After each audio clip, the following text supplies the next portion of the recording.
자, 마음을 본다 라고 했을 때 선명스님, 네, 네. 무엇이 마음이요? 여기서 조금씩 헷갈리기 시작할 거예요. 자, 무엇이 마음이요? 정확하게 정리가 돼야 돼. 정확하게요. 음,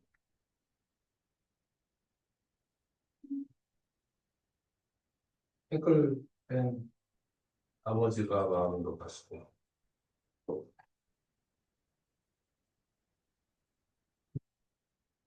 우리 현, 관현스님, 무엇이 마음이요? 알고 있는 대로 얘기하면 돼. 마음, 음,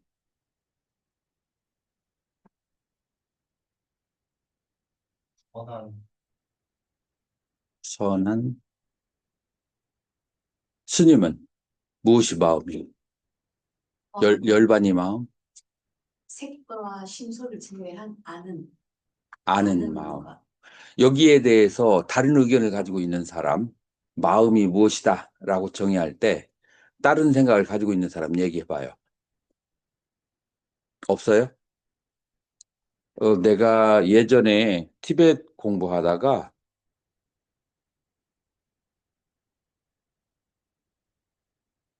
그다가 번역을 하던 쫑까빠라고 여러분들 들어보셨나요? 예, 쫑까빠가 어떤 분이죠?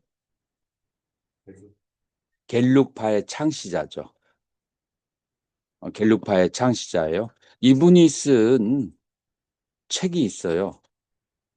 이분이 쓴 책이 있는데 그 책 이름이 뿌라마나 육디 니디인데 이게 이제 내가 예전에 번역하던 책이거든요. 뿌라마나 육디 니디라고 하는 쫑카파의 저서가 있는데 물론 티베트어로밖에 없어요. 이건 내가 이제 그 번역한 거고 이제 거기에서 마음에 대해서 2장에 정의가 나와요. The definition of mind is 뭐라고 했어요, 여기? awareness. 아는 상태. 그러니까 우리 선종에서 고경이라고 하는 말 들어봤나요? 그게 고경이 무슨 뜻이죠? 예, 거울, 옛 거울. 이 거울은 뭐 하는 성질을 가지고 있죠? 비춰주는. 그러니까 이 아는이라는 말을 거울이라는 말로 표현한 거예요. 선종에서도. 그러니까 이 선종에서도 여기에 대해서는 아무런 의의가 없어요. 그냥 단지 알기만 하는 상태예요. 자, 12분별이 여기에 있을까요, 없을까요? 지금 이 상태에서는 12분별이 없어요. 12분별은 아는 마음이 하는 게 아니라 어디에서 하는 거죠? 상, 상에서, 오온에서는 상에서 하는 것이고, 그 다음에 인식의 순서로 봤을 때는 18개로 봤을 때는 어디에서 분별 작용을 해요? 어, 12처, 18개로 봤을 때. 의근, 의근의 대상이 되어서, 그러니까 모든 지식의 대상이 의근의 대상이 되어서 의식으로 들어올 때. 그러니까 전오식은 아직 의식이에요, 의식이 아니에요. 전오식은 의식이 아니라. 전오식이 의근의 대상이 되어서 의식이 생길 때 거기서부터 분별이 시작하는 거예요. 자, 그러면은 의근은 뭐 하는 작용이라고 했죠? 의근은 뭐가 있다고 했죠? 기억들이 모여져 있는 것이 의근이에요. 기억에 의해서 우리가 바라본 사물들을 분별하고 시비하는 것이 거기가 의식의 단계이다. 라고 하는 거예요. 지금 이 부분이 선명한가요? 음, 경험에 의해서, 경험에 의해서 내가 바라본 사물을 시비 분별하는 것, 그것이 바로 의식의 시작이고 여기에 두 가지가 있어요. 그냥 경험에 의해서 분별하는 거하고 두 번째로는 어떤 상태가 있어요? 두 번째로는 나라는 생각을 가지고 시비 분별하는 거하고 이제 그래서 이 분별이 크게 두 가지 양태로 나눠져요. 첫 번째, 과거의 기억에 의해서 시비하고 판단을 내리는 거와 두 번째로 나라는 생각으로 시비하고 판단을 내리는 것은 그건 이제 더 심화된 분별이 되는 거죠. 자, 그래서 결론적으로 이 마음이라고 하는 것은 뭐라고요?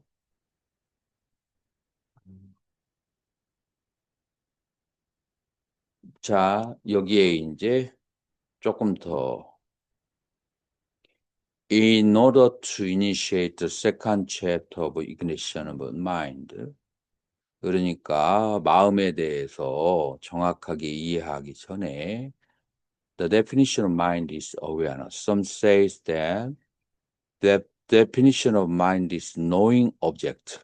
어떤 사람들은 대상을 아는 것을 마음이라고 하고 그리고 definition of object, 대상에 대한 정의는 무엇이냐면 that which is to be known by the mind, 마음에 의해서 알 수 있는 것, 그 마음에 의해서 알려질 수 있는 것이 대상이다. 자, 그래서 여기에서 우리는 마음은 아는 상태고 대상은 마음에 의해서 알 수 있는 상태가 마음에게 알려지는 상태가 바로 대상이다라고 하는 거예요. If so, then it became like introduction to Devadatta and his son to a stranger and could not understand anyone. Not only that, since apprehension does not have any object, then a perception would not become a consciousness. 이제 이건 중요한 거 아니고, one may say of a perception itself is an object. 어떤 이제 사람들은 그 어떤 대상을 아는 것 자체가 그것이 바로 대상이다. 라고 하기도 해요. This statement is incorrect because it contradicts subject and object in identical phenomena. Therefore, classifying subject and object in a perception is imputed one. 자, 여기서 얘기하는 것은 뭘 말하냐면은 우리가 전호식이 있잖아요. 전호식은 대상이에요, 아는 마음이에요. 대상도 있지만 아는 마음도 있어요. 이 두 개가 있지 않으면 의식이 발생하지 않아요.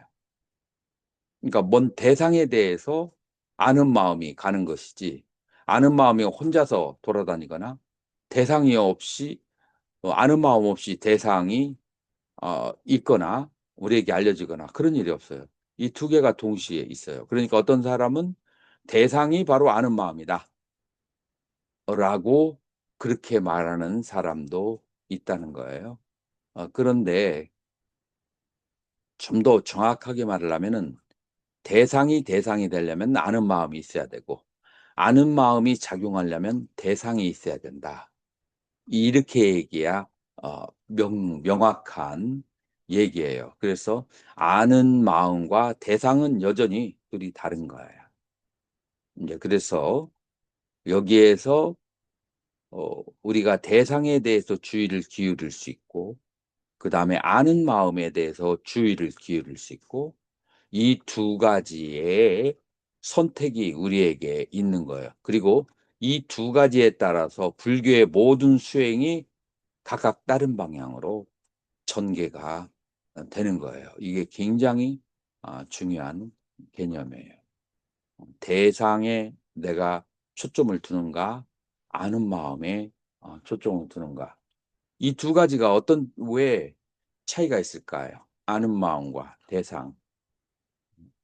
아는 마음에 내가 주의를 기울이는 거하고 대상의 주의를 기르는 거하고 어떤 차이가 있을까요?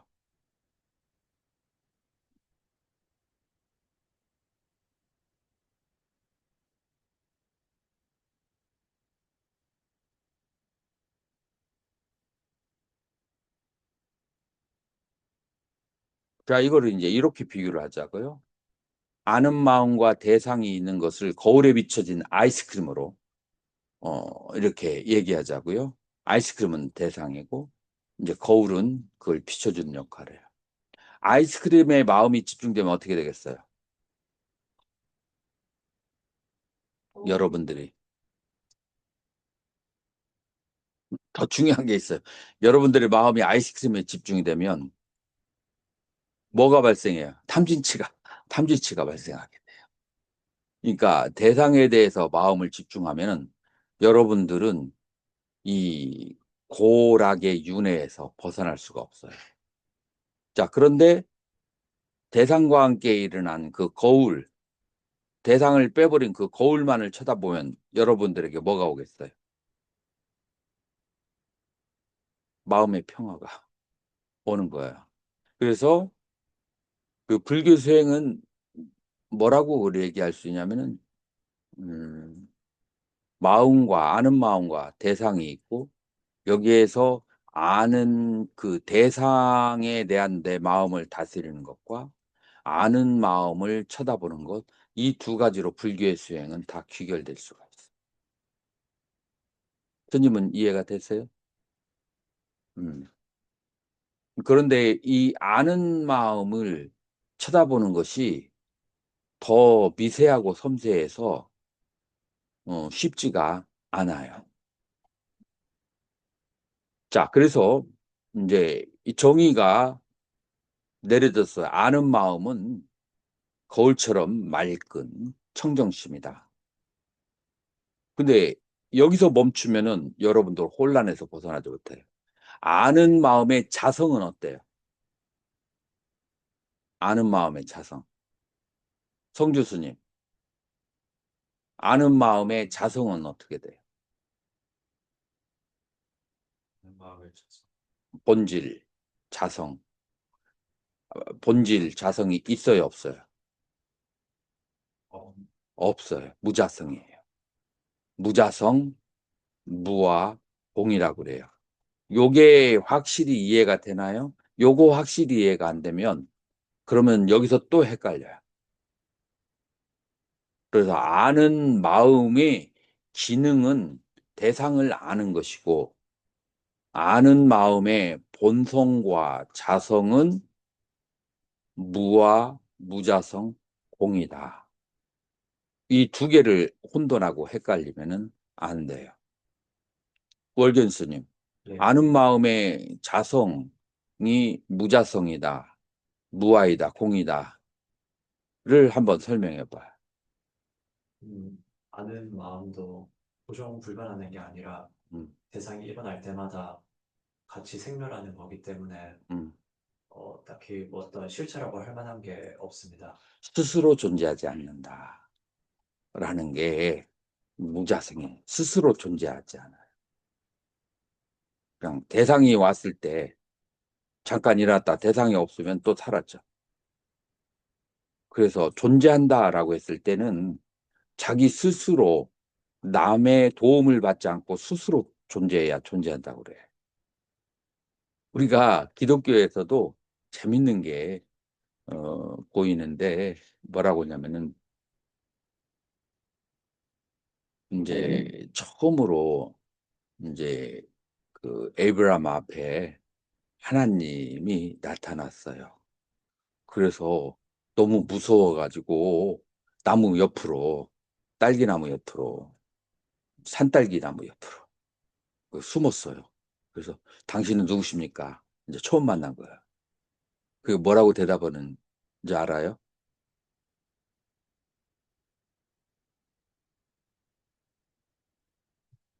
나는 스스로 존재하는 자다. 이거 우리 불교하고 대비하니까 굉장히 재밌죠. 나는 자성이 있는 자. 그러니까 대상에 의해서 생겨나거나 사라지는 그런 허망한 존재가 아니고 스스로 존재하는 자다. 그러니까 기본 전 세계의 철학이 존재라고 하는 것은 스스로 존재해야 존재라고 말할 수 있어요. 대상에 따라서 일어나고 그 다음에 대상에 따라 사라지면 그건 존재라고 말할 수가 없어요. 예를 들어서 나에게 잘해주는 사람이 있으면 내가 어떻게 대해요? 친절하게 대해요. 그 다음에 나에게 잘 못 대는 사람이 있으면 그거 어떻게 해요? 뭐라고 할까? 나의 싸나운 모습을 보여줘요. 그러면 나의 본질은 뭐예요? 나는 친절한 사람이에요. 그러면 싸나운 사람이에요. 친절한 것도 아니고 사나운 것도 아니야. 대상에 따라서 다르게 표현되기 때문에 나의 자성은 없는 거예요. 이제 뭐 이러니 이제 의미의 무자성이라고 하는 것은. 근데 이제 무자성에는 그 다음 따라 나오는 게 연기예요. 무자성이기 때문에 그러기 때문에 대상에 따라서 다른 모양이 비춰지는 것. 그래서 무아와 연기 여기까지 나와야 불교 철학이 완성이 되는 거예요. 그리고 이 무아와 연기가 충분히 이해가 되면은 불교의 모든 것이 다 정리가 돼요. 뭐 이 관점으로 이제 바라보면은 다 정리가 될 수 있는 거예요. 무아이기 때문에 대상에 따라서 빨주노초 파남보의 다른 모습이 보이는 거예요. 나의 자성이 항상 좋은 사람이라면 누구와 관계없이 좋은 모습을 보여야 되고 나의 자성이 악한 사람이라면 누구에 관계없이 악한 모습을 보여야 되는데 그렇지 않잖아요. 대상에 따라서 다르게 인풋에 따라서 아웃풋이 다르게 나와. 그걸 바로 연기라고 하고 그거는 바탕이 무자성이기 때문에 연기가 발생할 수 있는 거다라고 하는 거예요. 자, 그래서 마음에 대해서 두 가지가 정리를 하는 거예요. 마음의 두 가지 정리. 마음의 정의는 뭐라고요? 마음의 정의는 아는 마음, 거울처럼 대상을 아는 것이 마음의 정의예요. 그 다음에 두 번째로 마음의 성질은 뭐라고요? 마음의 성질은 무자성이다. 요 두 가지를 자세하게 이제 알아야 돼요. 음.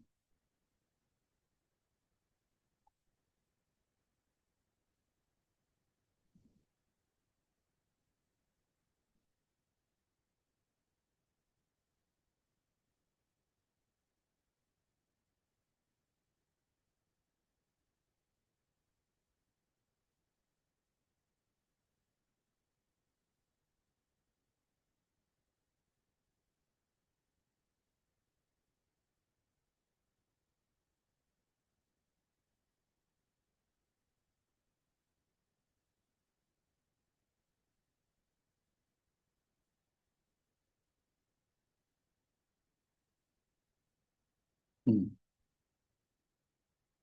자, 그러면 요거는 이제 일단락이 되었어요. 그러면은 우리가 달마선이라고 하는 것이 무엇인가? 달마선이 무엇인가? 자, 정의를 누가 내려봐요? 달마선. 여러분들이 정립이 안 됐으면은 달마선을 제일 첫 번째 페이지로 내가 설명해 줬던 게 있죠. 달마선의 첫 번째 페이지 설명한 게 뭐죠?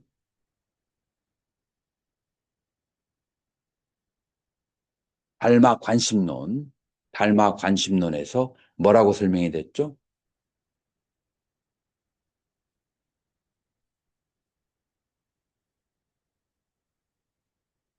4대 오온이 공한 것임을 알며, 요게 첫 번째예요. 그거는 뭘 말하냐면은 마음이 가지고 있는 무자성한 특성을 얘기하는 거예요. 그건 이제 그 결론이고, 마음이 작용을 할 때는 어떻게 작용을 한다겠어요?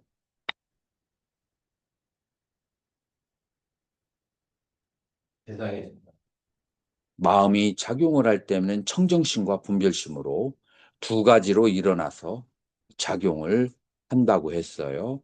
그리고 요거는 작용이라는 말이 들었기 때문에 이거는 아비담마에서 말하는 심과 심소로 봐줘야 된다. 라고 그렇게 예전에 설명을 했어요. 그죠? 왜냐하면 일어난다. 라고 했기 때문에 뭐 공이 일어난다. 열반이 일어난다. 이런 말은 논리적 모순이에요. 그러니까 여기에서 공과 무자성의 상태를 이 청정심은 얘기하는 것이 아니고 작용으로 일어날 때는 두 가지가 일어나는데 청정심과 염호심이라고 이제 그랬는데 요거는 이제 아비담마에서에게는 심과 심소로 봐주는 게 문맥상 맞다. 라고 이제 그렇게 얘기를 했어요. 그런데 결론이 어디로 다 귀결돼요? 제일 처음에 시작이 뭘로 시작돼요? 4대와 5온이 공하다. 이게 바로 달마 관심론의 정의예요.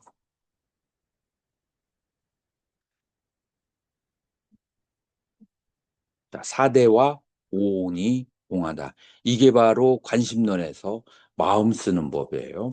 그걸 구체적으로 얘기한 것이 뭐죠? 구체적으로 얘기한 것이 바로 이입사행론이다. 그래서 이입사행론이라고 하는 것을 이제 그런 식으로 봐줘야 돼. 그러니까 마음이 공에 머물러서 움직이지 않고 흔들리지 않는 것이 달마의 수행이다. 달마선이다. 라고 하는 거예요. 자, 선명스님이 이 말을 들었을 때 놀라워요? 아니면은 익히 알고 있었던 거예요?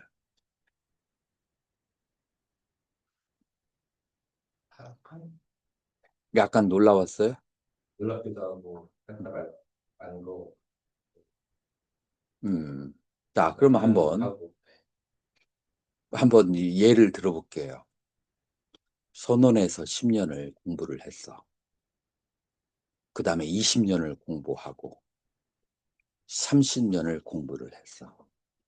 이 사람에게 나와 남이라고 하는 분별이 분명하게 남아 있어요. 그래서 남이 나에게 번거롭게 하는 것도 싫고 내가 남에게 신세 지는 것도 싫어. 그 대신에 남이 나에게 불편을 끼치는 것은 아주 어때요? 아주 싫어. 그래서 선원에 11명이 살고 있으면 10명이 다 어때요? 좋거나 싫어. 왜냐하면 나에게 불편한 사람이 있고 어떤 사람이 불편한지 알아요? 겨울에 온도가 안 받는 사람은 불편해. 그래서 나는 지금 방이 너무 뜨거워. 그런데 그 사람은 불을 더 지펴야 되고 대방 생활하는데 그다음에 나는 문을 좀 살짝 열어서 찬 공기가 들어오면 좋은데 그 스님은 절대로 문을 열으면 안 돼. 그러면 그 스님이 좋아질까요? 싫어질까요? 그러면서 경쟁은 나날이 더 그 마음의 투쟁은 더 심해질까요? 약해질까요? 이게 이런 마음을 가지고 화두를 들거나 위파사나를 해서 내가 마음의 집중이 잘 돼. 영상 대상에 집중이 잘 돼. 그런데 탁 나와가지고 일상생활에서 신발을 거꾸로 놓은 사람을 보면은 저게 중노릇을 제대로 했나 해가지고 1시간 동안 쥐잡듯이 잡아. 그리고 조금이라도 그 각도가 틀리게 가사장섬이 놓여지고 그 다음에 저기 하거나 다각실에서 다각을 제때 그 내지 못하고 싱싱하지 못하면 다각실 가서 쥐어잡아야 돼. 자, 이렇게 30년을 살았는데 앉아있을 때는 명상이 잘 돼, 집중이 잘 돼. 이거를 달마선이라고 할 수 있을까요? 이거 불교 수행이라고 할 수 있을까요? 그러면은 무엇이 달마선이고 무엇이 불교의 수행일까요?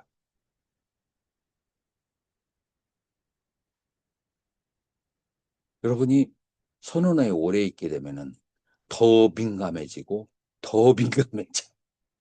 그래서 누군가가 조금이라도 그 법도에 어긋나는 거 하면은 마음이 딱 거슬리게 돼. 이것을 선이라고 할 수 있을까요? 관현 스님. 이 상태가 선이라고 할 수 있을까요? 없을까요? 있을 것 같아?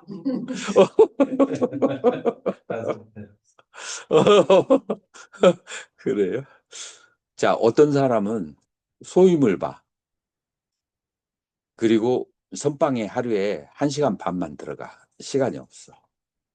근데 늘 소임을 보면서 나에게 싫은 대상이 왔을 때 그것을 용서하고 싫어하지 않고 나에게 좋은 일이 발생했을 때 좋은 것을 집착하지 않고 나눠줘. 자, 싫은 일이 있을 때 그것에 대해서 그것에 대해서 싫다는 생각을 하지 않는 것이 이입사양론에서 뭐에 해당해요? 보원행위라고 그렇게 해요.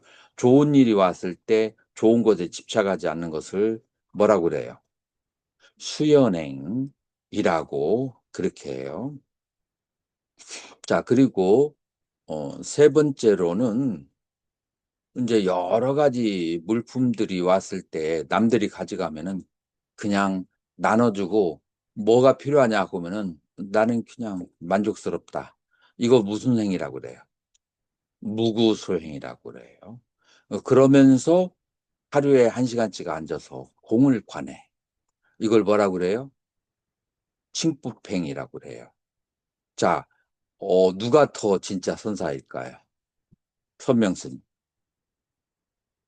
아까 하더라도.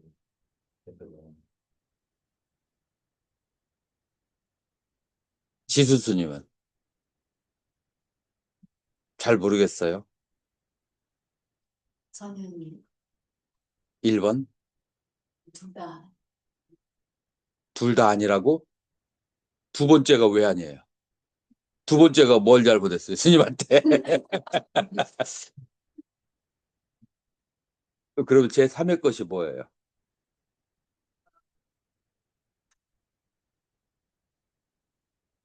지금 그 스님께서 말씀하시는 그 달마선의 수행이 이제 공에 너무 치우치는 게 아닌가라는 생각이 듭니다. 사실 앞전에 그 스님께서 말씀하셨을 때 천태사상 공과중 얘기를 음. 언급하셨는데 음. 그 부분에 있어서 지금 오늘 말씀하시는 걸 본다면 어떻게 보면 지금 현실 세계와 세속적인 세계와 그다음에 공에 있어서 어느 정도 절충이 되어야 된다고 생각합니다. 아니, 스님이 잘못 이해한 것이 지금 이 스님은 생활 속에서 모든 일을 다 하면서 거기에서 감정적으로 치우치지 않는 것이야. 그런데 이게 왜 공에 치우친 거야? 공에 치우쳐다라고 얘기할 때는 생활과 현실을 다 멀리하고서 어디에 가가지고 모든 일을 멈추고 그냥 선에만 집중하는 거, 그건 공에 치우쳤다고 얘기할 수 있지만 지금 많은 그런 행위를 하고 많은 사람을 도와주고 마음의 욕심을 끊어버리면서 그러면서 마음을 무심하게 만드는 것을 요거는 공예치유자다고 하지 않아. 요런 것을 보통 사람들은 지금 관현 스님 아직도 1번이 올바른 중 같아요. 아니 그럴 수가 있어. 아니 왜 그럴 수 있냐면 이제 선방에서 한 5년이고 10년이고 살지 않은 사람들은 선방에 대한 어떤 이 아이디올로지 어떤 그런 환상 같은 게 그것이 진짜 수자의 길인 것 같은 그런 마음을 가질 수가 있어요. 그래서 1번이 낫다고 생각할 수 있는데 이제 한 5년, 10년 정도 살게 되면은 이게 단순히 선원에 있다고 해서 이 마음이 저절로 다스려지지 않고 오히려 더 좁아질 수도가 있구나 라는 것을 내가 살아봐야 그게 느껴지지. 그리고 살면서 내 주변 사람들이 그렇게 마음을 쓰는 것을 보았을 때 뭔가 이거 뭔가 잘못됐다 라는 생각이 들 수가 있어. 그러니까 아직 그렇게 선언에 들어가기 전에는 그렇게 생각할 수가 있어요. 여기서 달마선에서 얘기하고자 하는 것은 몸이 어디에 있느냐가 중요한 게 아니라 이 몸이 자체가 선방이고 그 다음에 여기가 법당이라. 내 몸 자체와 내 마음을 관심일법 총섭체행 마음을 관해서 그 마음을 점점 청정하게 하는 것 그것이 바로 달마선이다 라는 거예요. 요 마음이 나 중심의 마음이 선원이나 토굴에 갔다고 해서 보살심으로 절대로 안 바뀌어요. 오히려 더 개인주의적인 자기 이기주의적인 성향이 더 강해져요. 오히려 사람 없는 데 살면. 그러기 때문에 닮아서는 내 마음을 다스려야 하는데 첫 번째 마음을 어떻게 다스려야 되느냐. 여기 순서가 나와 있어요. 이입사행론의 순서가 나와 있는데 하나는 사랑하고 미워하는 마음을 다스려야 된다. 그게 바로 보온행과 수연행.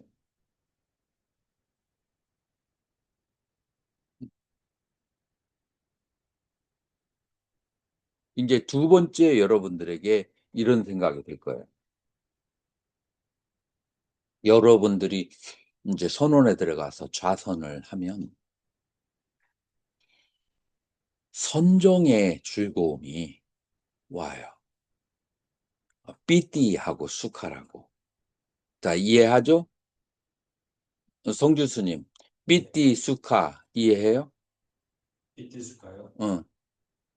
희락, 삐띠 수카가 와요. 그래서 두 번째 여러분들에게 시험대가 뭐냐면은 선정의 즐거움을 얻게 되면은 그러면은 아, 그 상태에 대해서 이야, 행복하고 편안하다.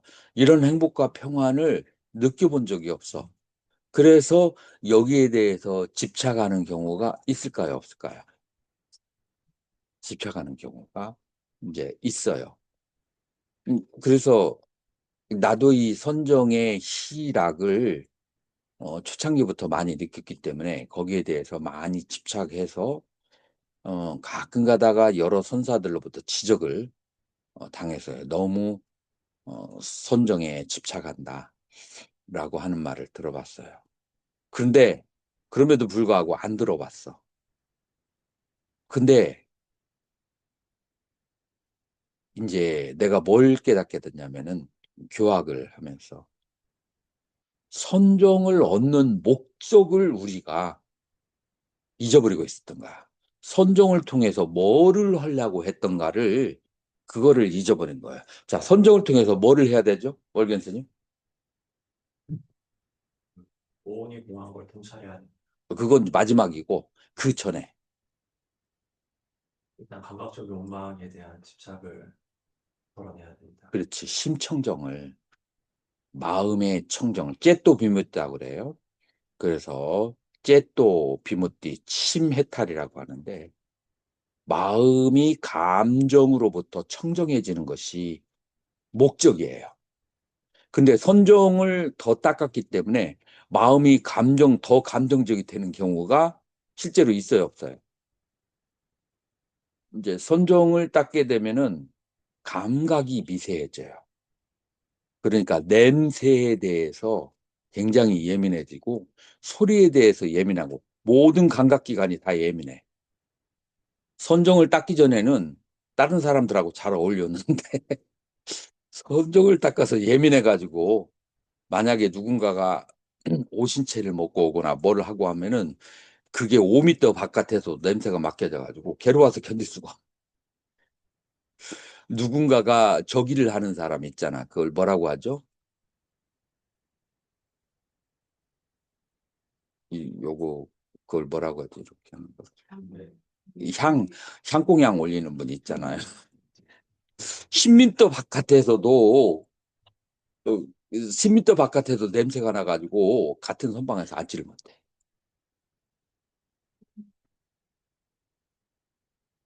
그러면 이거 좋은 걸까요? 나쁜 걸까요? 그러니까 우리가 선정을 얻었기 때문에 오는 근접적인 그 결과와 그 다음에 선정을 닦으려고 하는 이유, 목적을 만약에 상실하면은 그러면은 오히려 더 감정적으로 업을 치는 사람이 될 수가 있어요. 선정을 더 많이 닦음으로써. 그렇다고 해서 다 그렇다는 건 아닌데. 그러니까 선정의 목적이 뭐라는 걸 알아야 되냐면은 고락 희유로부터 자유로워지는 것이 선정의 목적이에요. 좋은 것을 막 추구하는 것이 그것이 선정의 목적이라기보다도 고라키유로부터 그 다음에 자기의 두 번째 목적은 자기 잠재의식에 깔려 있는 그런 가시나무. 여러분들 본 적 있어요? 여러분들 마음속에 널브러져 있는 가시나무 본 적 있어요? 그래서 이 가시나무는 나도 괴롭히고 남도 괴롭히는 그 가시나무. 본 사람이 있어요? 있어요. 그 가시나무를 제거하는 게 그 선정의 두 번째 목적이에요. 그런데, 어, 그냥 즐거움만 느끼고 이 두 가지가 해결되지 않거나 더 심해진다면, 이거는 이제 지금 이제 올바른 선정이 미자 사마디, 바른 삼마 사마디가 아니고 잘못된 사마디로 갈 수가 있는 거예요. 이게 이제 이 심청정, 그다음에 심관, 마음을 관하는 공부, 마음을 관찰하는 시작점이 잘못돼서 그런 거예요. 그 시작점이 달마선처럼 괴로움을 싫어하지 않고 그 다음에 즐거움을 지쳐가지 않는 보온행과 그 다음에 수연행의 마음을 가지고 그 말은 뭐냐면은 달마대사 관심론에 말하는 것처럼 관심일법이 총섭재행이다. 마음을 관하는 것이 모든 수행을 아우른다. 라고 하는 그 신법을 잃어버리게 되면 요게 선원에 있어도 그 다음에 선정을 더 닦아도 오히려 번뇌가 더 심해지는 수가 있다. 라고 하는 거예요. 그러니까 선언에 있고 그 다음에 선정을 닦아서 그렇다는 것이 아니라 이 마음에 대한 자세, 태도, 관법이 바르지 않으면 그쪽으로 흘러갈 수가 있다. 그래서 이제 마음에 대한 관법이 중요한 거예요. 그래서 달마선의 1번의 목적은 고락, 쉬유로부터 평정심을 지키는 거예요. 언제 선언에서? No. 일상생활에서도. 일상생활에서 그런 마음을 가질 수가 있어야 된다는 거예요.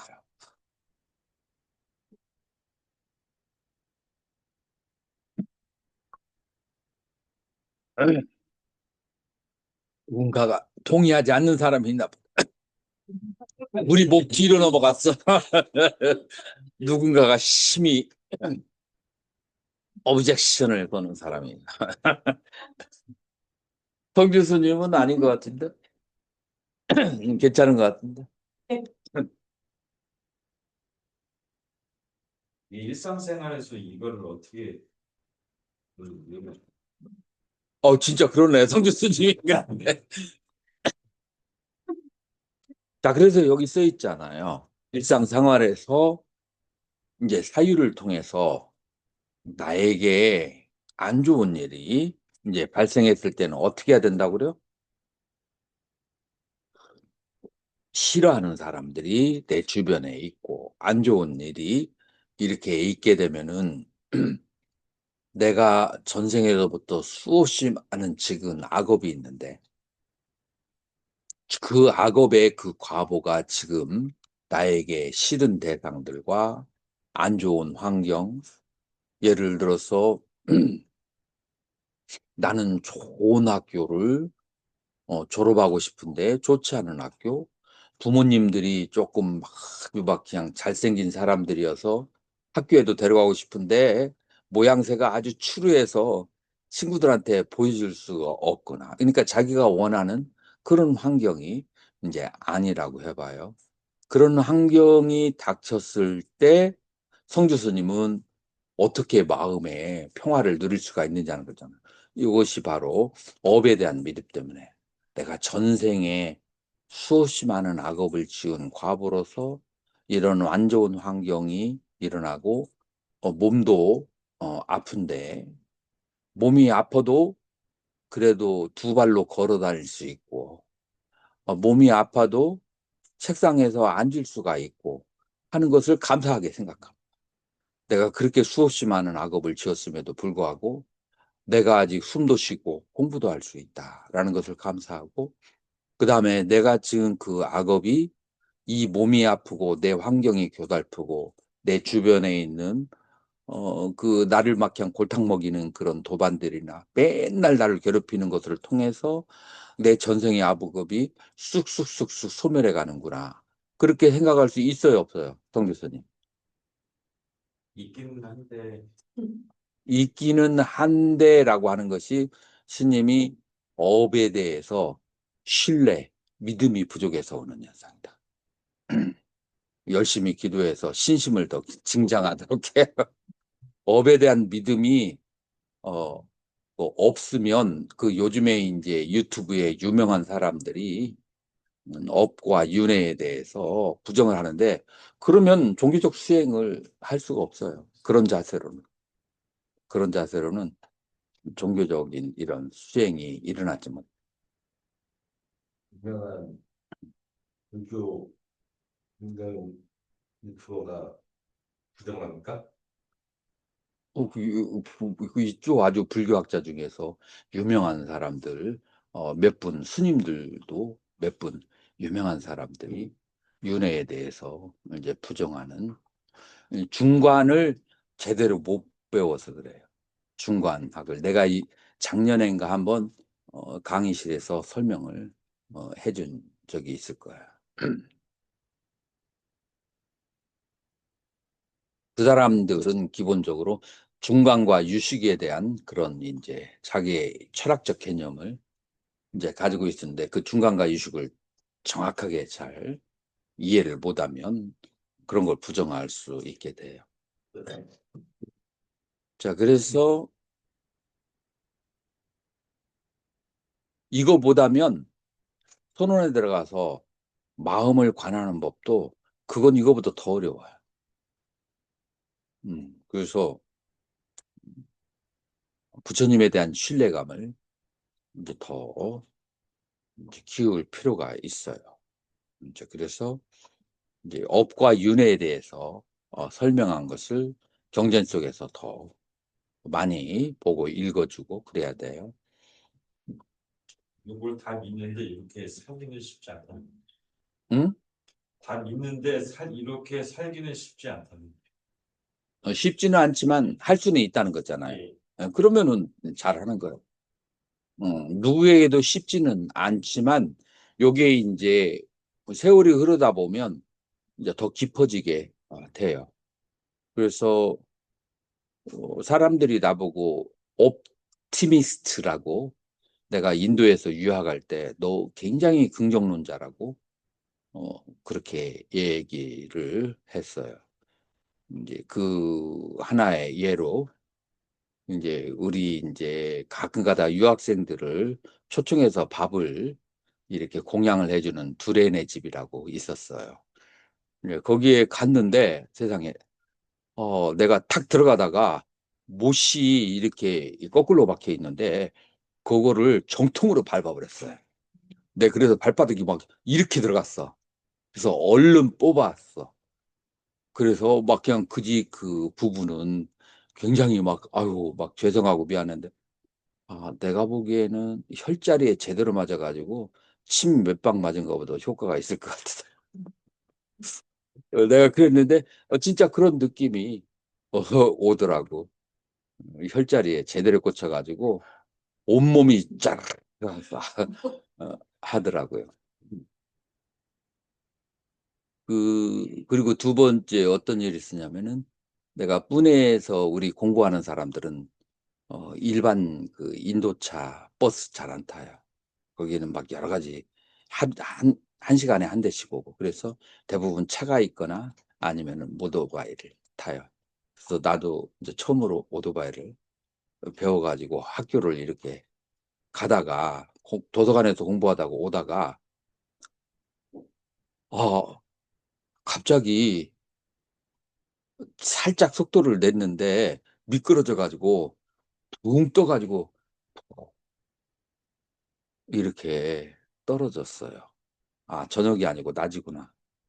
학교 가다가 그랬구나. 그래가지고 대충 주섬주섬 해가지고 강의실에 갔는데 모든 그 사람들이 학생들이 다 놀라는 거예요. 왜냐면 빗성이가 돼가지고 강의실에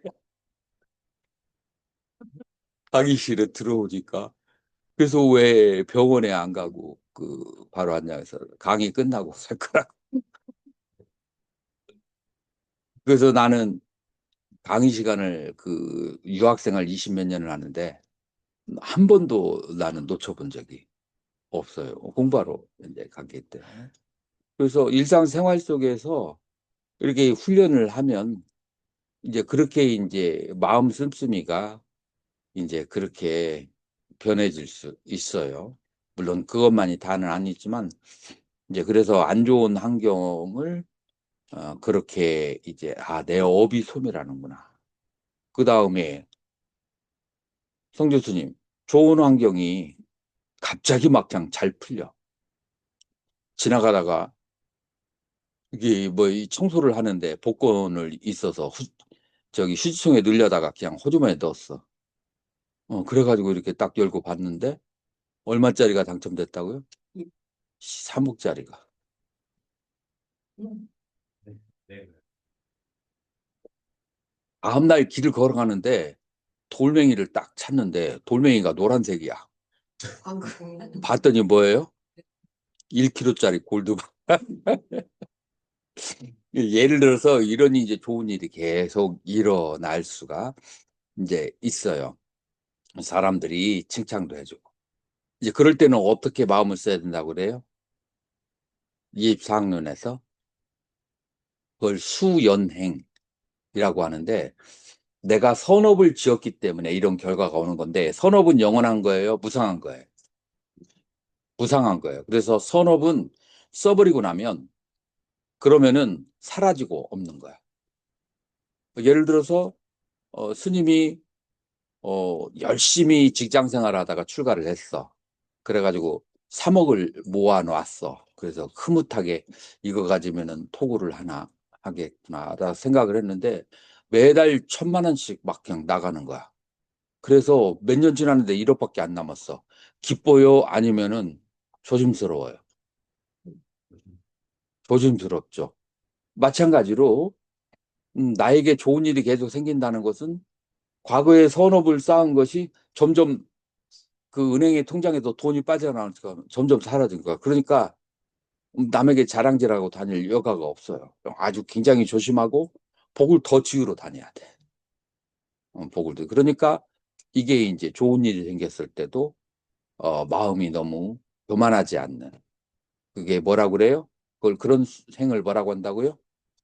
수연행이라고 하는 거예요. 지금 여기에서 초점은 뭐냐면은 자기의 감정을 좋아하고 싫어하는 감정을 가라앉히는 거예요.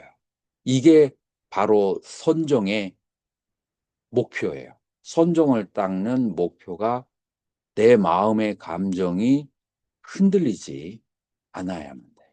내 마음의 감정이. 괴로움과 즐거움 속에서 마음이 흔들리지 않는 것이 진짜 이제 선정이 되는 거예요. 그 다음에 늘 마음속에서 추구심이 있는 사람이 있어. 그러니까 우리 스님들이 여럿이 있어도 학인들 중에서 뭐가 필요하냐고 하면은 이제 가끔 가다가 이제 상주하는 스님들은 뭐가 필요하냐면 다들 됐다고 그래. 그런데 그 말이 끝나기 전에 받아서 그, 저기 뭐시냐 다각실에 에어프라이가 없다고 그거 하나 사줬으면 좋겠다. 에어프라이는 속으로 내 생각하죠. 나도 없다.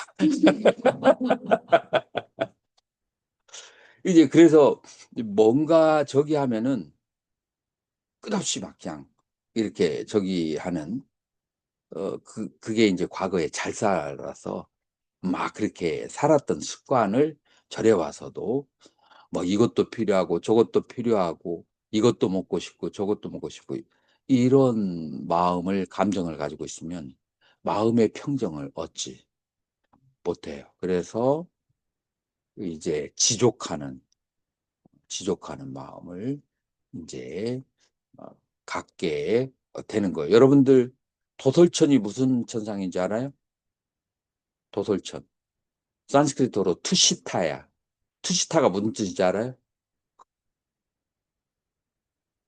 만족, 지족이란 뜻이야. 도솔천은 그럼 누가 가겠어요? 도솔천 대흥궁에는 어떤 사람들이 가겠어요? 모든 것에 만족하고 있는 그대로 만족하는 사람들이 도솔천에 이제 가는 거예요.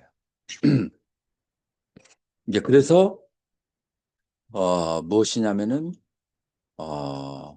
이 무구 구하는 마음이 없어야 마음이 거울처럼 청정해져서 그러니까 아는 마음, 거울과 같은 마음이 점점 드러나고 보여지기 시작하는 거예요.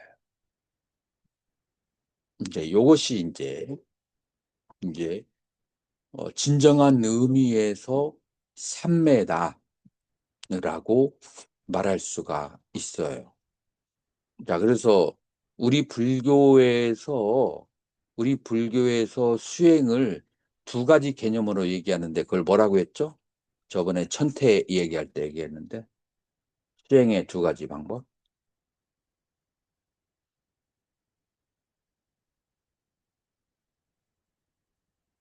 지, 관, 지가 삼매고 관 이제 통찰 혹은 이빠사나 수행 이렇게 하는 거예요.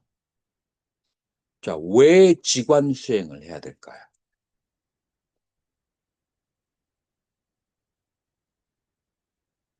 아까 우리가 의식이 발생할 때 무엇과 무엇이 있다겠죠? 의식이 발생할 때 하는 마음과 대상. 아는 마음과 대상이 있다겠죠. 그래서 아는 마음은 관을 내서 봐야 되고 대상은 어떻게 해야 돼요? 대상에는 뭐가 발생하기 쉽다겠죠? 좋아함과 싫어. 탐진치가 발생하기 쉽다겠죠. 탐진이 발생하기 쉬워요.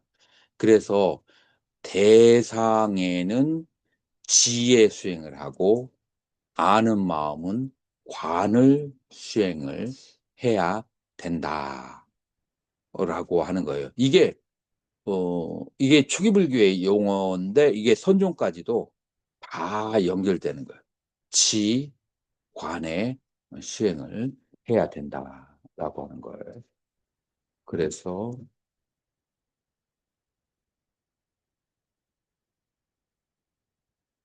우리 서울체육부에서는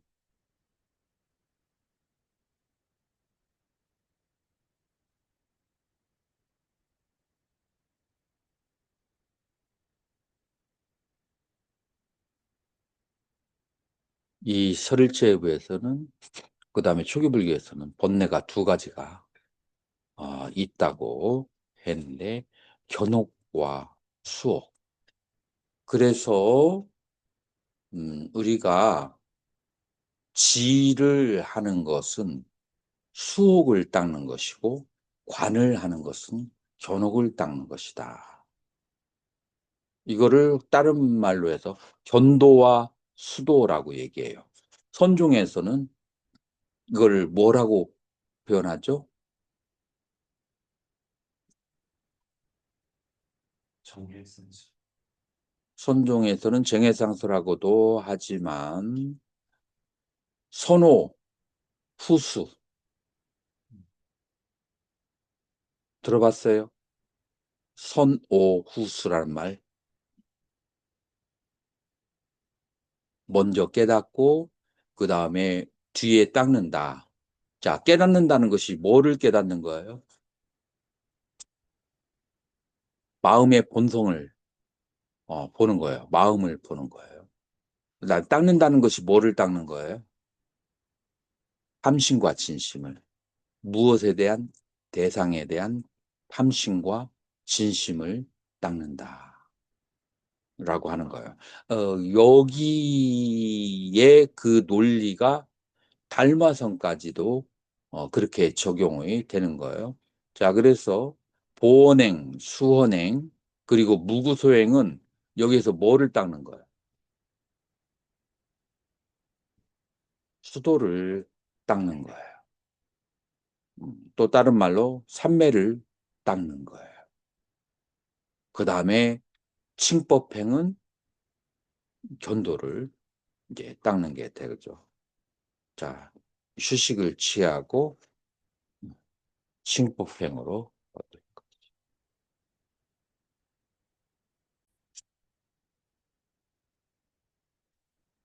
이제 그래서 무원삼매하고 뭐가 같다고요? 무구소행하고 같고 그 다음에 보원행하고 그리고 또 수연행은 무엇과 무엇을 다스리는 거예요? 좋아하는 표상과 싫어하는 표상을 다스리는 거예요. 자, 그러면은 좋고 싫어하는 표상 그것이 다스려지면 그러면 이제 무슨 삼매하고 같아요? 무상삼매하고 같아요. 그 다음에 칭법행이라고 하는 것이 사물의 공성을 터득하는 거예요. 그럼 뭐하고 같아요? 공삼매하고 같아요. 그래서 후대에 나온 사람들은 앞에 있는 수행하고 다른 수행을 얘기하는 게 아니라 앞에 있는 수행들을 더 효율적으로 정리를 해서 나온 것이 많아요.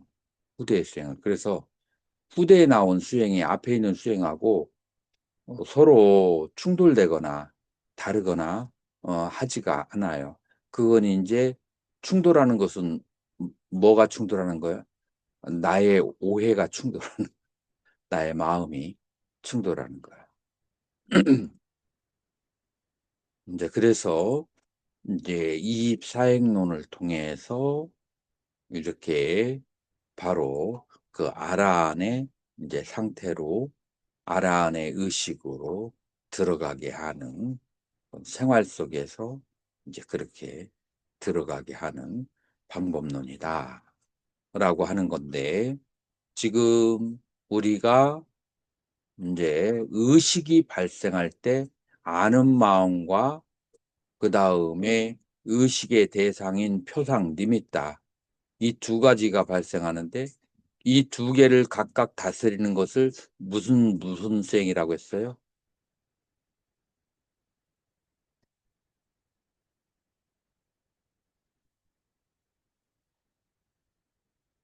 그 아는 마음을 보는 것이 무슨 수행? 견도.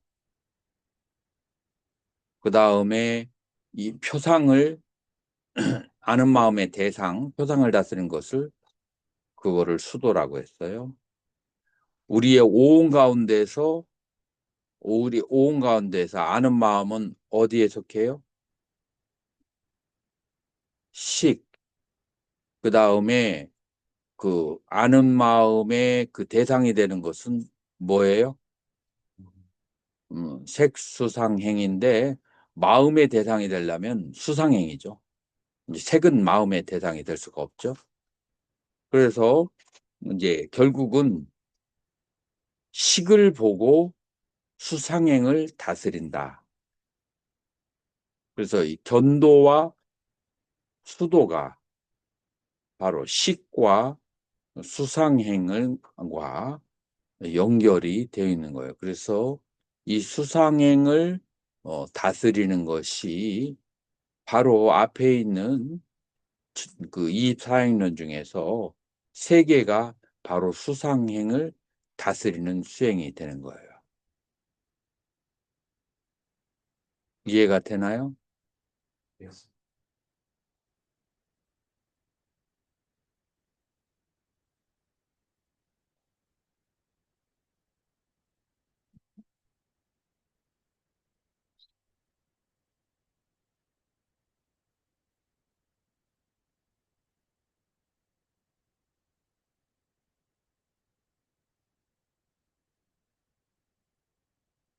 이제 그리고 수상행을 다스리는 것이 무슨 수행이라고 했죠? 사마타. 이제 사마타 수행이고, 그 다음에 식을 보는 것을 무슨 수행이라고 했죠? 관법이라고 그랬어요.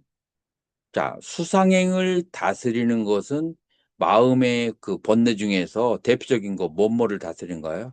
한심진심. 탐심지심, 탐심진심. 마음을 보면은 뭐가 다스리죠? 치심을 다스리는 거예요. 그래서 탐진과 치심을 다스리는데 바로 식을 보고 식의 식이 가지고 있는 아는 성품과 그 다음에 식의 그러나 무자성과 이것까지 두 가지를 보면 그러면은 바로 이제 무아를 공을 깨닫기 때문에 요거는 이제 바로 관법이 되는 것이고 그 다음에 이 수상행을 다스리는 것은 탐진을 다스리는 것이고 탐진을 다스리는 데는 여러 가지 방법이 있지만 그게 이제 관심론에 있어서 1, 2, 3번이 탐진을 다스리는데 보편적이고 효율적인 방법이다. 라고 이제 우리는 볼 수가 있어요. 그런데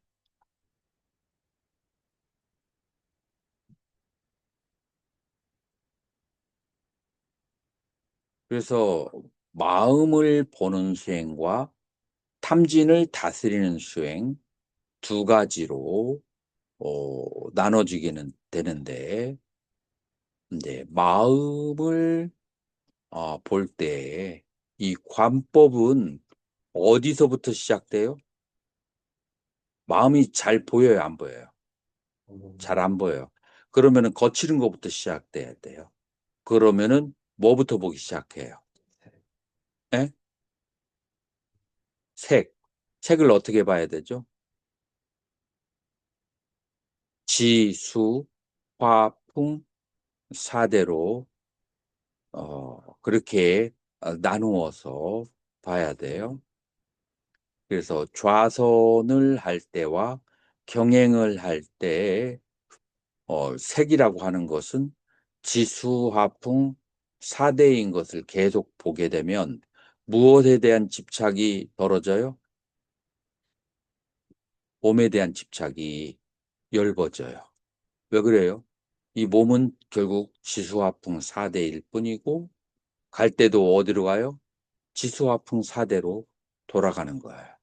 그래서 이 훈련을 계속하게 되면은 몸에 대한 집착이 엷어지게 돼요. 그래서 처음에는 이 관법을 할 때 지수화풍 4대를 관하는 방법을 여러분들 이제 다 익숙하죠. 다 여러 번씩 했잖아. 현밀스님. 예, 이제 익숙하죠. 예. 지수스님도 익숙한가요? 네. 어, 그렇죠. 많이 안 하면은. 현밀스님 팀은 한 세네 번 했어. 그래서 방법론은 이제 익숙할 거예요. 그래서 이제 관을 할 때 첫 번째로는 지수화풍 4대를 관하는 것으로 들어가고 그 다음에 두 번째로는 어디로 들어가야 돼요? 결국 우리가 관하는 것은 온 12처를 떠나지 않아요. 자, 그러면은 색을 그렇게 관했으니까 나머지가 뭐가 있어요? 수상행과 식. 그러니까 우리가 관을 할 대상은 세 급으로 나눠져요. 색, 수상행, 식이에요. 근데 뭐를 하면서 관을 하는 게 좋다고요? 호흡을 하면서. 잠깐만. 아까는 스님께서는 이입사행론만 하면 된다고 했는데 다시 또 선언에서 공부하는 주제를 주고 있네요. 두 개가 서로 충돌되지 않네요? 않나요? 라고 말할 수 있어요, 없어요? 있어요? 충돌되는 것 같아요. 여러분들 혹시 무협지 읽어본 적 있어요? 예, 스님. 무협지에서 무술의 고수가 되려면 두 가지가 갖춰야 된다. 하나는 이 초식이라고 하죠. 검수를 테크닉을 익히는 게 있고 근데 초식이 뛰어난데 뭐가 부족하면 안 돼요? 내공이 부족하면 안 돼요. 그 내공은 뭘로 하죠? 내공 신법을 알아야 돼. 내공 신법 중에서 가장 유명한 데가 어디죠? 그거는 이제 초식으로 유명하고 내공 신법이 유명한 데는 무당파의 그 내공 구결이 그렇게 유명해요. 그러니까 이 달마 이입사역료는 내공 구결이야. 전체적인 그 관점이야. 그래서 구체적인 테크닉은 여기에 들어가 있지 않아. 근데 이 내공 그 구결을 가지고 어떤 테크닉을 가지고 해도 그 이제 오히려 올라가는 거예요. 그래서 지금 내가 얘기하는 것은 초식을 얘기하는 거야. 구체적인 테크닉을. 이 두 개의 차이점, 현밀스님 이해가 돼요? 성주스님은 이해됩니다. 이해돼요? 뭐 그러면은 이런 이제 그러니까 가장 바탕으로 깔고 있던 것은 신법은 그 달마의 달마 수행론이 있는 거예요. 달마선은 신법이에요. 내공 구결만 있는 거야. 신법인데 이제 테크닉은 어느 테크닉이 들어와도 관계가 없어요. 그런데 이 테크닉 중에서 가장 정교한 것이 바로 이 관법, 이제 윗바사나의 관법이죠. 그래서 처음에 지소화풍 4대를, 그 다음에 두 번째로는 수상행을, 세 번째로는 이제 아는 마음을 이제 관하는 것, 이것이 이제 바로 구체적으로 여러분들이 앉아 있을 때 이제 집중해야 되는, 왜냐하면은 의식이 하나의 대상에 집중시키는 훈련, 그것도 필요해요. 그러나 그보다 더 중요한 것은 마음 씀씀이 신법이에요. 그러나 그 신법이 정리가 됐으면 이제 하루에 한 2시간 정도 의식을 하나의 대상에 집중시키는 이제 그런 훈련도 이제 필요해요. 이제 그래서 이제 여러분들은 달마선을 할 때 두 가지가 정립이 돼야 된다. 하나는 달마 신법, 신법이 달마선에 신법이 정리가 되고 그건 이입사행론에 나와 있는 것이고 그 다음에 구체적으로 마음을 어떤 대상에 집중하는가 이제 그것은 이제 후기의 화두 혹은 이제 초기에 이제 관법. 근데 그 관법이 발달된 것이 그게 화두로 넘어가는 것이다. 이제 그렇게 이제 이해하면 돼요.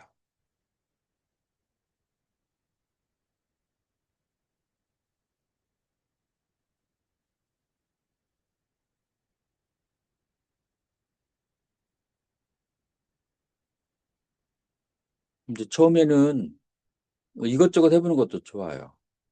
그래서 그러나 어, 경행을 통해서 지수화풍사대를 관찰하는 것, 좌선을 통해서 지수화풍사대를 관찰하는 것은 유니버설, 보편적이에요. 그 능력은 어디에든지 이제 도움이 되거든요. 건강에도 도움이 되고. 그것은 기본적으로 이제 화두를 하더라도 그쪽으로 가는 것이 좋아요. 화두의 결론은 뭘까요? 화두가 추구하는 것은 뭘까요? 우리가 음,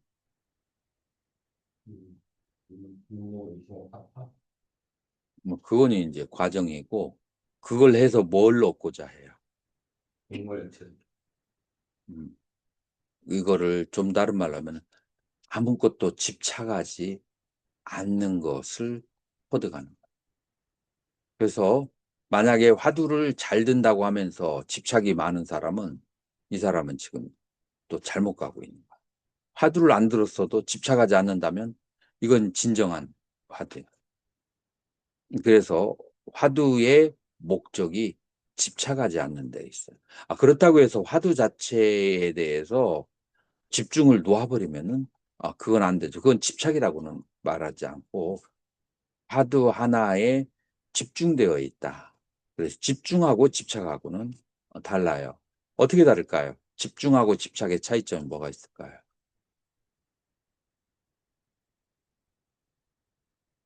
집중은 하나의 대상에 온전히 몰입을 하는데 음, 탐진의 마음이 없이 하는 거고 음. 집착은 집중하고 몰입하는데 거기에 오염된 마음이 드는 것 같습니다.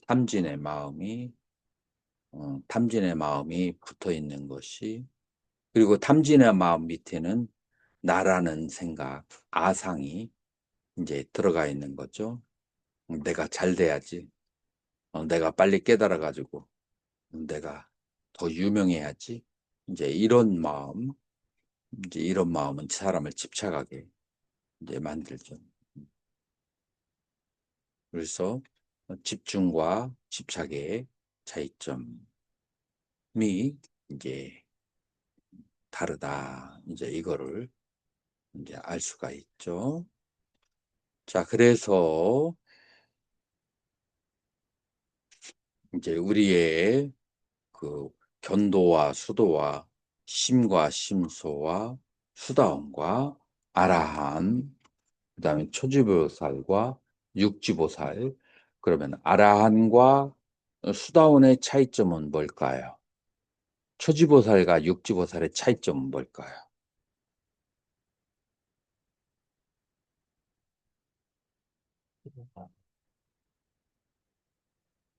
마음의 본성을 봤어요. 그러면은 수다원이고 초지보살이에요. 그런데 초지보살이 육지보살과 다른 것은 뭘까요? 함진이 안 닦여 있어요. 함진이 안 닦여 있어. 초기 불교를 수행하는 사람들이 흔히 그 범하기 쉬운 오류는 탐진을 닦지 않은 상태에서 계속 마음을 보려고 그래요. 근데 그건 섀도우 마인드예요. 그림자 마음. 뭐가 닦여져야 마음이 제대로 보인다고요? 탐진이 닦여져야 마음이 제대로 보여요.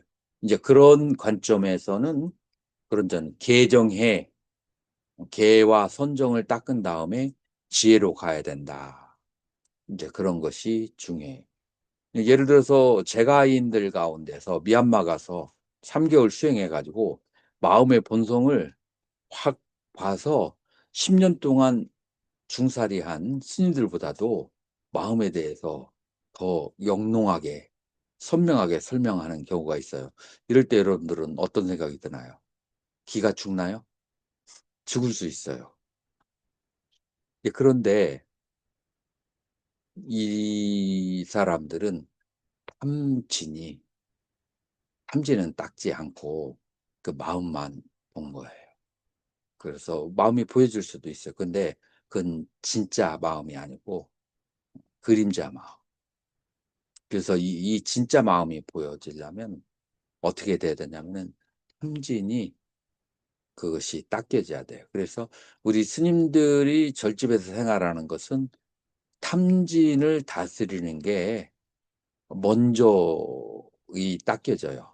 출가라면은 이 탐진을 먼저 닦을 수밖에 없어요. 왜냐하면은 행동이 멋투르면 당장 그 태클이 들어오잖아요. 그 안에서 바깥에서. 그래서 여러분들은 자각하든지 말든지 이 탐진을 먼저 닦는 수행을 하고 그다음 부처님 당대에도 그런 수행을 많이 했어요.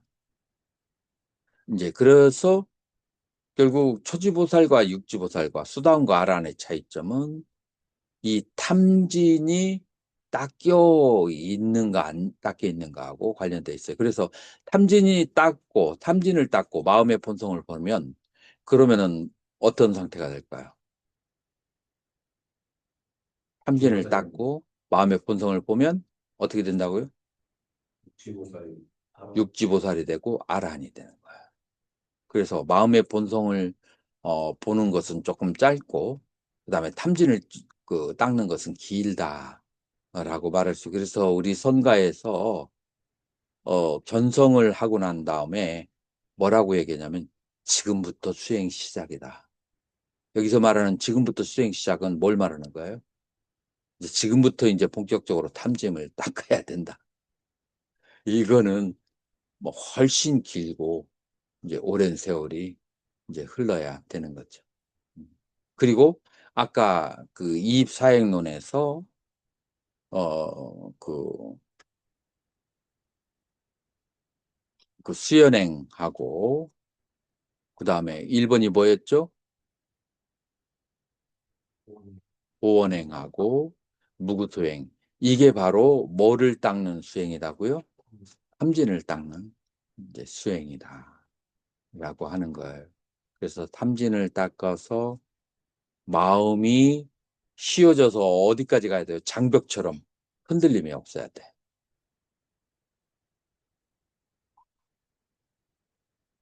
이게 바로 이제 공의 상태에 도달하는 거죠.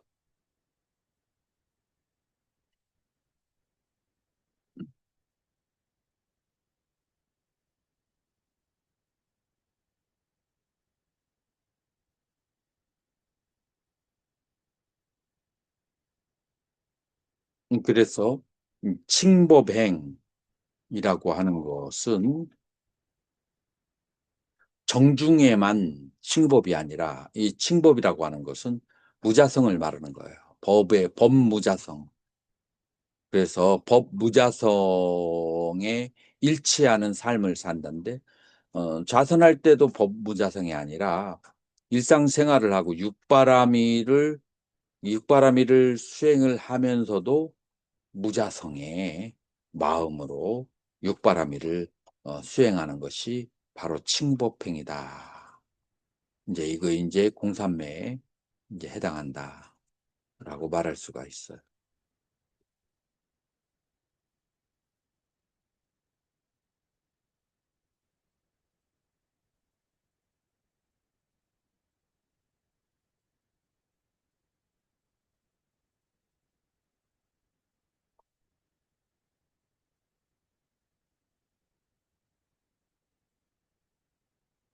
그러니까 일상생활에서 나에게 이로운 상황과 해로운 상황이 올 때 거기에 대해서 계속해서 마음을 고쳐먹고 좋게 생각하는 거, 그게 생활 속에서 수행하는 것이 바로 그게 탐진을 닦는 굉장히 효율적인 방법이다.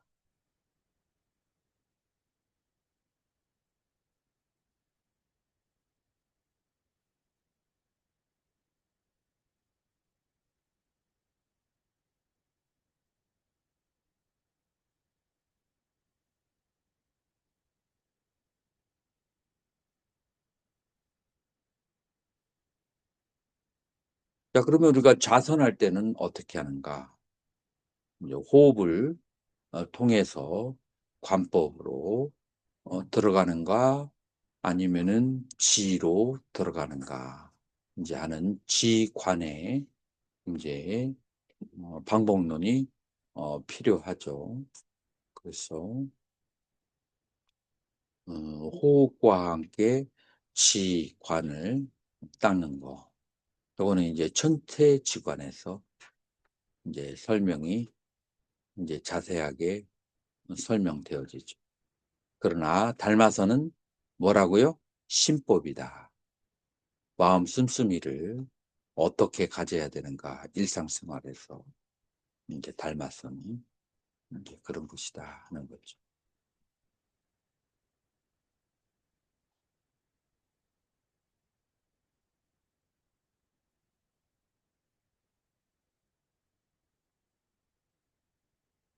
질문이 있으면 질문해 주세요.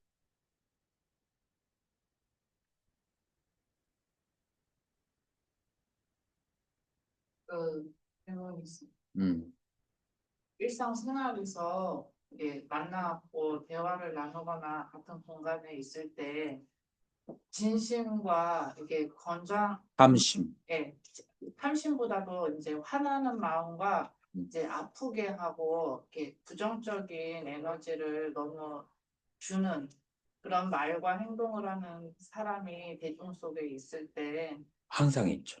예, 근데 그게 쉽지 않더라고요. 거기서 초연하기가 쉽지 않아요. 질문이 잘못됐어요. 네.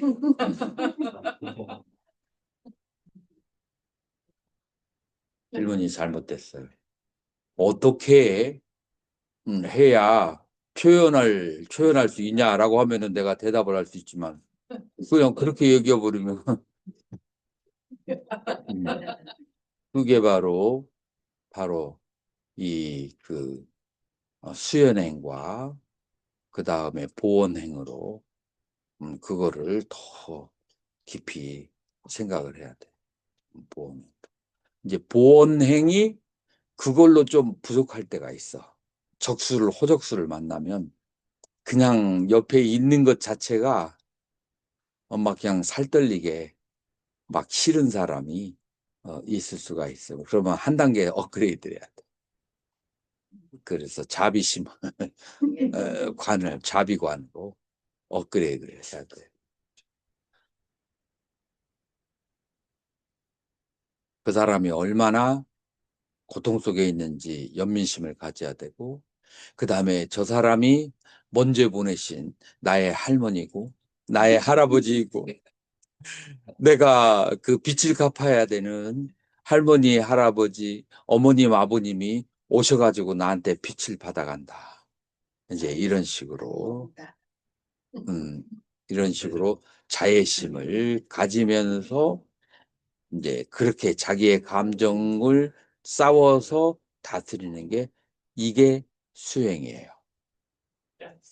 쉽고 어렵고 판단을 하지 말고 어, 좌선에서 앉아 있는 그것도 어렵다면 어려울 수 있고, 쉽고 어렵고 문제가 아니라 수행이라고 하는 것은 그래서 물결을 거슬러 올라가는 배와 같다라고 하는 거고, 또 다른 말로 하면 무거운 짐을 지고 한없이 언덕길을 올라가는 것과 같다. 요거는 수행자가 한 말이 아니고 도쿠가 이에야스 그 덕천막불 이렇게 덕천가강이 한 말이에요. 전부 다 조금 위인이라는 사람은 이러한 짐을 지고 그러면서 버티고서 살아갔어요. 그런데 하물며 수행자가 이런 속인들보다도 더 편하게 수행을 하려고 한다면 심리적인 자세가 우아하지 너무.